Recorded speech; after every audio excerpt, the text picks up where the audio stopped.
সবাইকে আবারও স্বাগত মেডি মাস্টার্সে। তো আজকে আমাদের আলোচনার বিষয় হচ্ছে organic chemistry nucleophilic substitution reaction. কয় ধরনের আছে? দুই ধরনের, SN1 এবং SN2।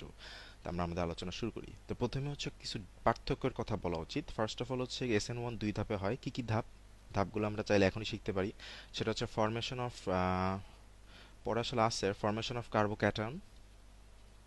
কার্বোক্যাটায়ন, আর দুই নাম্বারটা হচ্ছে formation of attack of nucleophile. দুইটা স্টেপ, আর এটা হচ্ছে জাস্ট খালি একটা স্টেপে ঘটবে। তারপর দুই নম্বরে কি বলছে, 3 ডিগ্রি অ্যালকাইল হাইড্রেটের ক্ষেত্রে তুলনাভাবে বেশি রিঅ্যাক্টিভ। তার মানে 3 ডিগ্রি অ্যালকাইল হাইড্রেটের ক্ষেত্রে SN1 বেশি ঘটবে। 1 ডিগ্রি অ্যালকাইল বা 2 ডিগ্রি অ্যালকাইল হাইড্রেট এদের ক্ষেত্রে SN2টা তুলনাভাবে বেশি হবে। ফার্স্ট অর্ডার রিঅ্যাকশন কেন বলা হবে SN1 কে? কজ ও শুধুমাত্র সাবস্ট্রেটের কনসেন্ট্রেশনের উপর ডিপেন্ডেন্ট। আর সেকেন্ড অর্ডার রিঅ্যাকশন বলা হচ্ছে SN2 কে কজ ও বোথ সাবস্ট্রেট এবং নিউক্লিওফাইল যেটা আছে সেটা কনসেন্ট্রেশনের উপর ডিপেন্ডেন্ট, মানে বোথ ডিপেন্ডেন্ট। তো এখন হচ্ছে SN1 এর একটা মেকানিজম অফ অ্যাকশন যেটাকে বলা হয়, আমরা হচ্ছে এটা একটা দেখি। এটা হচ্ছে আমি উদাহরণটা নিচ্ছি হচ্ছে ঘোষ স্যারের বই থেকে। তো মেকানিজমটা কি হচ্ছে, ফার্স্ট অফ অল হচ্ছে ফার্স্ট স্টেপে কি দেখতেছি আমরা, ফরমেশন অফ কার্বোক্যাটায়ন। এটা কিন্তু আমাদের মূল উদ্দেশ্য ফার্স্ট স্টেপের জন্য, যে কার্বোক্যাটায়ন তৈরি করতে হবে। তো কার্বোক্যাটায়নটা কেমনে তৈরি হচ্ছে? এটা হচ্ছে একটা 3 ডিগ্রি অ্যালকাইল হ্যালাইড। কেমনে 3 ডিগ্রি বুঝলাম? কজ এই যে একটা CH3, এখানে একটা CH3, এইখানে একটা CH3, মোট তিনটা পেলাম। এবং এই যে একটা ব্রোমিন, সেটা হ্যালাইড। সো পুরোটা হচ্ছে অ্যালকাইল হ্যালাইড। অ্যালকাইল হ্যালাইড থেকে আমরা RDS মানে হচ্ছে রেট ডিটারমাইনিং স্টেপ। ফার্স্ট স্টেপটাকে রেট ডিটারমাইনিং স্টেপ বলা হয়। তাহলে আমরা এখানে কি পাচ্ছি, এসেনশিয়ালি হ্যালাইড গ্রুপটা ভেঙে যাচ্ছে। হ্যালাইড গ্রুপটা ভেঙে যে আলাদা নেগেটিভ লিভিং গ্রুপ হিসেবে রয়ে গেছে, যেটা পরবর্তীতে কাজে আসবে, হাইড্রোজেনের সাথে বন্ড ফর্ম করবে। আর এখানে হচ্ছে আমরা একটা ক্যাটায়ন পাইলাম, কার্বোক্যাটায়ন পাইলাম, কজ এই কার্বনটাতে পজিটিভ একটা চার্জ রয়ে গেছে। এখন এই জিনিসটা পরের ধাপে যে কি করবে দেখি আমরা। পরের ধাপে পরের ধাপকে বলা হয় নিউক্লিওফাইল অ্যাটাক অফ নিউক্লিওফাইল। তো আমরা একটু দেখি আসলে এখানে কি হইলো। তো এই যে আমরা আগের যে কম্পাউন্ডটা কার্বোক্যাটন, এটা কিন্তু এখানে আবারও নিয়ে আসছি, হুবহু সেম। আর এইটা হচ্ছে ওয়াটার। তো আমাদের একটা জিনিস মাথায় রাখতে হবে যে সেকেন্ড স্টেপে হচ্ছে আমাদেরকে পোলার সলভেন্ট ইউজ করতে হবে। কি ইউজ করতে হবে? পোলার সলভেন্ট। তো পোলার সলভেন্টের উদাহরণ কি হইতে পারে? পোলার প্রোটিক, প্রোটিক বলা হয়, প্রোটিক সলভেন্ট।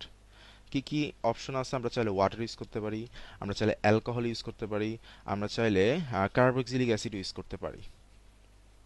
ঠিক আছে? তো যাই হোক, তো এখানে হচ্ছে আমরা ওয়াটার নিচ্ছি। তো ওয়াটারের একটা জিনিস মনে রাখতে হবে, যে ফার্স্ট স্টেপটা, এই ফার্স্ট স্টেপটা কিন্তু ভেরি ভেরি স্লো। কিন্তু সেকেন্ড স্টেপটা কিন্তু তুলনাভাবে বেশ ফার্স্ট। শুধু তাই না, এটা ফার্স্ট লিখতেও হবে, মানে যে এটা যে তুলনাভাবে বেশ ফার্স্ট হয়। তো এখানে এসেন্সিয়ালি কি হচ্ছে, এখানে হচ্ছে কি, এই যে যদি আমরা খুব ভালো করে দেখি, এই জায়গা হচ্ছে O+H2 নামে একটা কম্পাউন্ড তৈরি হচ্ছে। এটা কেন তৈরি হচ্ছে? কজ এই জায়গা থেকে এই দুই, মানে এসেনশিয়ালি এই পুরো ওয়াটারটাই বন্ড ফর্ম করতেছে এই কার্বোক্যাটায়নটার সাথে। কিন্তু পরবর্তীতে একটা ধাপ হয় যেটাকে আমরা হচ্ছে ডিপ্রোটনাইজেশন বলবো। ওইটার মেন থিমটা কি, ওইটাও ঘটবে হচ্ছে ওয়াটারের উপস্থিতিতে, বাট এতে করে যে লাভটা হবে সেটা হচ্ছে যে এই জায়গার এই O+H2 এটার পরিবর্তে OH হয়ে যাবে, এবং এই যে যে বাড়তি একটা হাইড্রোজেন আছে এখানে, এখানে কিন্তু এসেনশিয়ালি একটা অক্সিজেন ছিল, একটা হাইড্রোজেন থাকলে ঠিক ছিল, বাট এখানে দুইটা হাইড্রোজেন আছে। দুইটা হাইড্রোজেনের ভিতরে আমরা একটা কি করলাম, একটা হচ্ছে কি আলাদা হয়ে গেছে। একটা হচ্ছে কি আলাদা হয়ে যে লাস্ট এখন কি হবে, আগের ধাপে হচ্ছে কি আমরা যদি যাই, এই যে এখানে একটা ব্রোমিন পাইছিলাম, এই ব্রোমিনের সাথে হচ্ছে কি সেটা বন্ড ফর্ম করে হাইড্রোজেন ব্রোমিন তৈরি করবে। তাহলে এসেনশিয়ালি এই হাইড্রোজেনটা হচ্ছে কি এসেনশিয়ালি হাইড্রোজেন ব্রোমাইড হিসেবে থাকবে। তাহলে এইটা হচ্ছে কি আমাদের SN1 এর মেইন থিম। SN2টা তুলনাভাবে বেশ সহজ, এখানে আসলে শুধুমাত্র একটা ট্রানজিশন একটা ফেজ থাকে। তা এখানে জাস্ট একটা জিনিস মাথায় রাখতে হবে, যে এখানে হচ্ছে কি নিউক্লিওফাইল আক্রমণ করবে, বাট নিউক্লিওফাইলের আক্রমণটা অবশ্যই আগের যেই নিউক্লিওফাইল আছে সেটার অবশ্যই 100%, 180 ডিগ্রি অপোজিট সাইড হবে। তাহলে এটা যেহেতু রাইট সাইডে আছে, তাহলে এটা অবশ্যই লেফট সাইড থেকে অ্যাটাক করবে। এই যে লেফট থেকে করলো, এই ফেজটাতে কিন্তু এটাও পুরোপুরি বন্ড হয় নাই, আবার এটাও পুরোপুরি ভাঙে নাই। তা লাস্টে যে হচ্ছে কি এটা ভেঙে যাবে, আর এটা হচ্ছে থেকে যাবে। সো লাস্টে আমরা যেই কম্পাউন্ডটা পাইলাম সেটা হচ্ছে এইটা। তো এই হচ্ছে আমাদের কি বলা যায়, নিউক্লিওফিলিক সাবস্টিটিউশন রিঅ্যাকশনের SN1 এবং SN2 এর মোটামুটি কিছু আলোচনা ছিল। ধন্যবাদ, আবার দেখা হবে সামনে।